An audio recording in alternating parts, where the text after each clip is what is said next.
Chers frères et sœurs, nous continuons notre réflexion par rapport au discernement. Petit résumé, où sommes-nous? Premièrement, j'ai essayé d'expliquer la différence entre la consolation et la désolation. Et c'est que c'est surtout la grâce de Dieu qui est présente fortement dans le temps de la consolation. Donc, on ressent la présence de Dieu. Et dans le temps de la désolation, on a un peu un goût de nos propres forces sans expérimenter directement l'action de la grâce qui vient de Dieu. Et pour cela, j'aimerais souligner de nouveau la parole d'aujourd'hui qui nous démontre un petit peu dans une manière de Saint Paul ce que je viens de dire. Cela ne vient pas de vous, c'est le don de Dieu. Cela ne vient pas des actes. Personne ne peut en tirer orgueil. Donc, on peut devenir orgueilleux quand tout va bien, quand on pense que c'est toutes nos forces et nos propres actions. C'est Dieu qui nous a fait. Il nous a créés dans le Christ et Jésus, envie de la réalisation d'œuvres bonnes, et attention, qu'il a préparées d'avance pour que nous les pratiquions.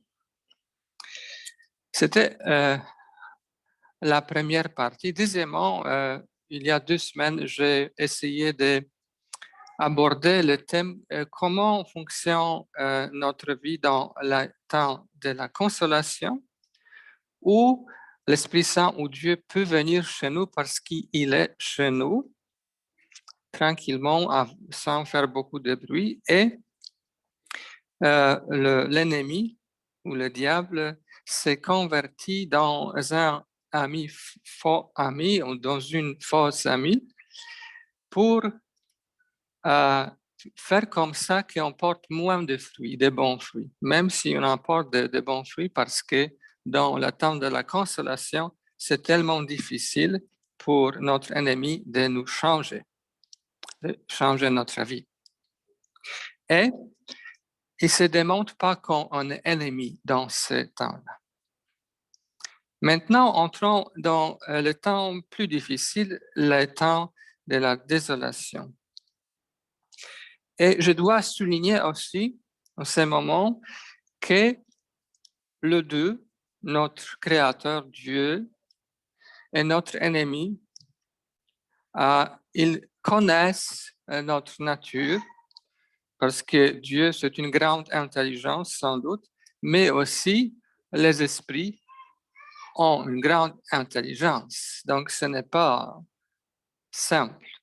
Ce n'est pas comme noir et blanc, c'est beaucoup plus délicat qu'ils font. Donc, les deux connaissent qui nous sommes et notre personnalité. Évidemment, tout ce que je dis doit être un peu traduit dans la situation de chacune de nous parce qu'on est différents, il y a différentes personnalités, il y a les gens qui sont plus impulsifs, il y a les autres qui sont plus tranquilles normalement et l'action de grâce et l'action des esprits mauvais va prendre conscience et va s'ajuster à ce qui nous sont. Donc, on peut développer pour chacune de nous notre manière à discerner. C'est une chose à faire au long de notre vie. Cela dit, il y a comme 3 choses qui se passent dans le temps de la désolation, la manière dont agit l'ennemi.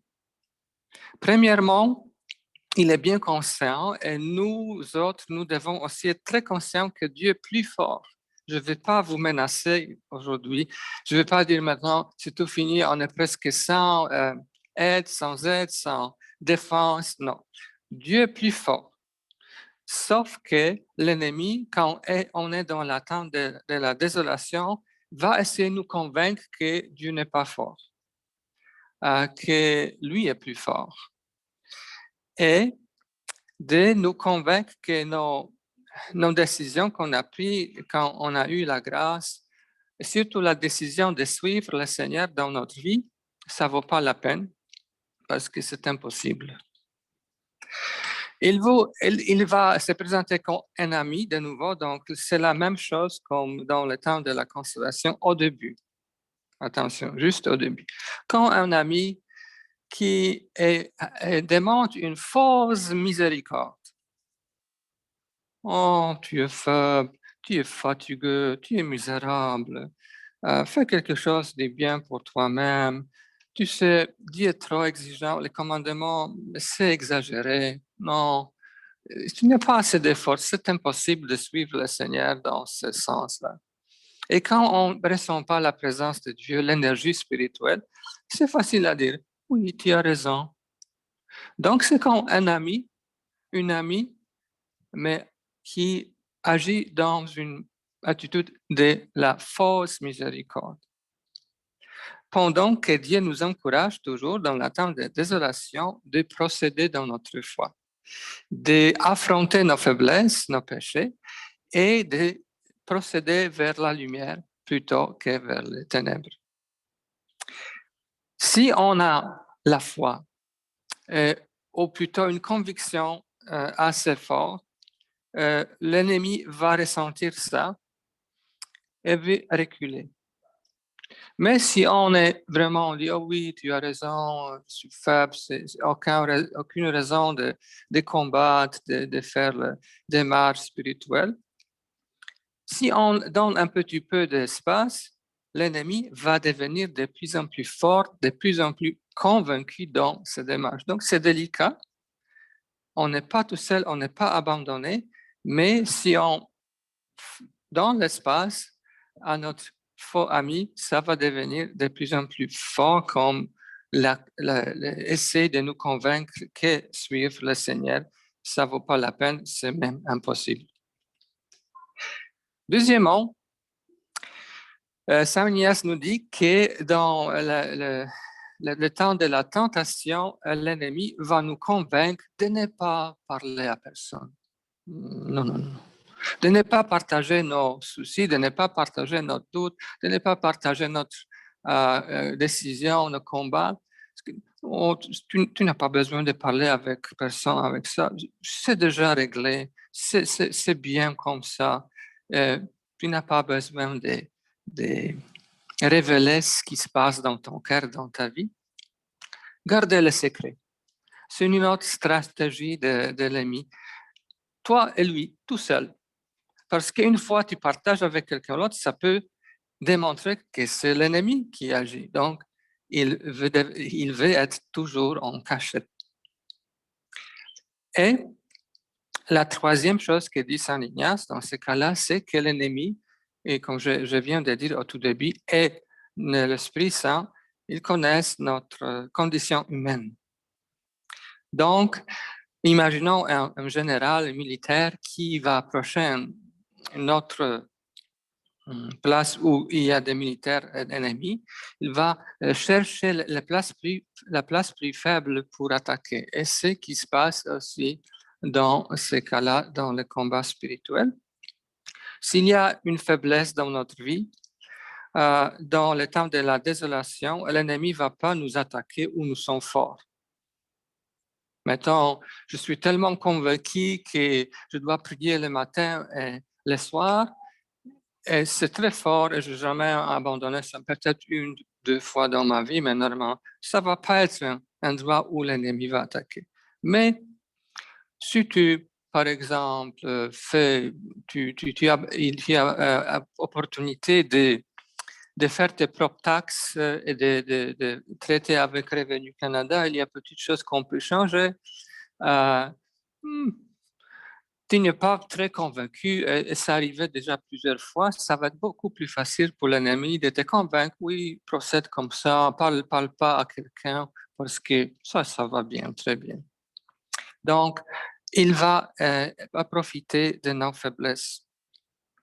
Et ce qui est très important pour reconnaître la présence de l'ennemi, c'est, comme on a entendu aujourd'hui,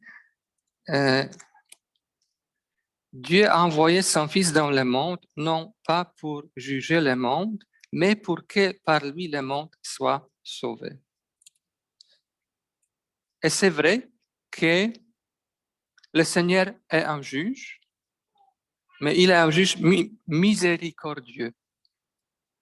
Pendant que notre faux ami, notre ennemi, une fois nous a convaincus de faire quelque chose qui n'est pas bon, qui n'est pas selon la volonté de Dieu, après avoir fait ça dans notre vie, il devient tout de suite l'accusateur dans notre cœur. Pendant que l'Esprit Saint va créer quelque chose que je pourrais décrire comme une tristesse accueillante, une tristesse encourageante pour se convertir. Et ce n'est pas fort, ce n'est pas comme notre ami qui devient l'ennemi, qui se démontre comme l'ennemi accusateur. Oh, vois, regarde ce que tu as fait. Maintenant, tu as perdu la relation avec Dieu. Tu es condamné, c'est fini.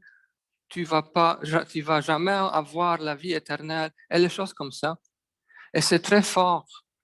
Après avoir tombé dans notre vie, le Seigneur nous invite en nous donnant une tristesse spirituelle qu'on a abandonné ses chemins, qu'on s'est éloigné de lui, pendant que notre faux ami devient l'accusateur fort. Et c'est une grande différence. Une fois vous expérimentez cette voix forte que vous dit ça, tu es bien pour rien, c'est fini, il n'y a aucune raison de suivre Dieu parce que c'est pas possible maintenant pour toi, tu es coupé de la grâce pour toujours. Ce n'est pas la voix de Dieu.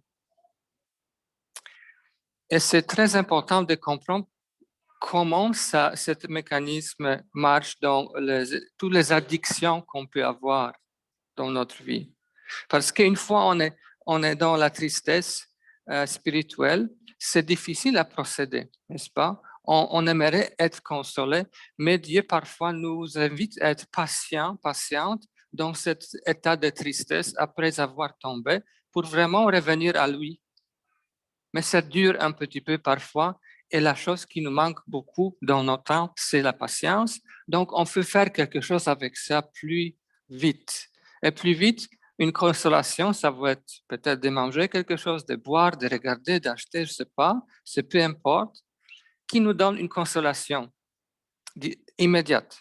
Mais après un peu de temps, parce qu'on a tombé de nouveau, l'accusateur revient de nouveau avec même dialogue dans notre cœur et on est encore plus triste. Et c'est difficile à sortir de tout cela. C'est difficile à attendre la grâce dans le temps de la désolation parce que c'est beaucoup plus facile à chercher la consolation dans un autre endroit qui n'est pas la grâce de Dieu. Donc c'est ça, mais le Seigneur est plus fort et il nous donne tout ce qu'il faut pour suivre sa voie. Et c'est bien de s'exercer dans la reconnaissance, la différence entre les différentes voix qu'on peut entendre dans notre cœur dans le temps de la désolation. Donc, surtout quand vous reconnaissez qu'il y a la voix d'accusateur, ça ne vient pas de Dieu, c'est-à-dire à ce moment-là, c'est pas mon Dieu, c'est pas Jésus, c'est pas le Seigneur. Je coupe cette voix dans mon cœur parce que ça va apporter seulement des fruits mauvais dans mon vie spirituelle. Donc, courage. Je reviens à, nous sommes créés dans le Christ Jésus en vue de la réalisation d'œuvres bonnes qu'il a préparées d'avance pour que nous les pratiquions. Bon courage. Bon courage.